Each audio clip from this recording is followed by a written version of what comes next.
और मुझे याद है कि 15 फरवरी 2024 को जब इस देश के उच्चतम न्यायालय ने, the highest court of India, supreme court ने यह जजमेंट दिया था कि इलेक्टोरल बॉन्ड बैन किए जाएंगे, तो इसका हम सब लोगों ने स्वागत किया था, क्योंकि राजनीति में जो शुचिता चाहिए उसकी ओर ये एक बड़ा कदम था। मुझे याद है इसी प्लेटफॉर्म से मेरे सहयोगियों ने और मेरे नेताओं ने आपको एड्रेस किया था और हमने इसका स्वागत किया था।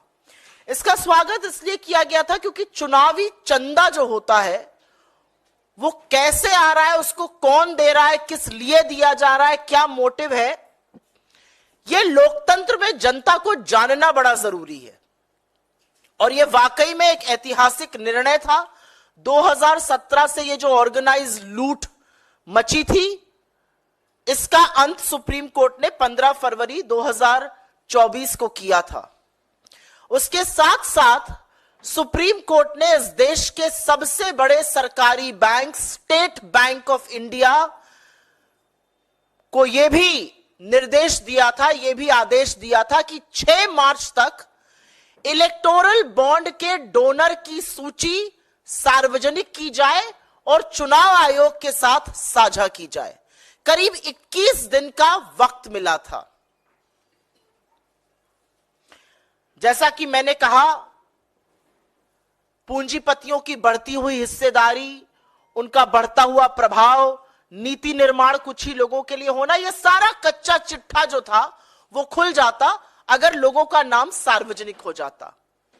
लेकिन बड़े हैरत अंगेज तरीके से जो एक्सपेक्टेड था, इसकी हम उम्मीद कर रहे थे कि एसबीआई सुप्रीम कोर्ट के सामने ये कहेगा, और एसबीआई ने ये कर दिखाया। एसबीआई ने सुप्रीम कोर्ट से कहा है कि यह डेटा देने में एसबीआई असमर्थ है और उसको 30 जून 2024 तक का वक्त चाहिए।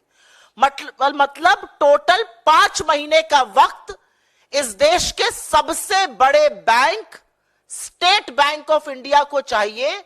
और हास्यास्पद बात यह है कि डेटा देना है 22,217 इलेक्टोरल बॉन्ड का।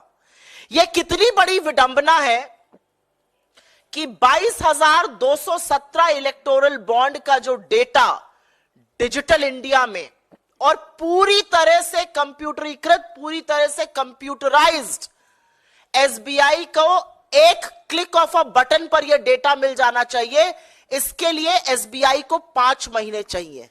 वो एसबीआई जिसके पास 48 करोड़ बैंक अकाउंट हैं, वो एसबीआई जिसकी 23,000 के करीब ब्रांचेस है, वो एसबीआई जो 66,000 एटीएम चलाता है पूरे देश में, उसको 22,217 इलेक्टोरल बॉन्ड किसने दिए, उसका विवरण देने के लिए 5 महीने चाहिए।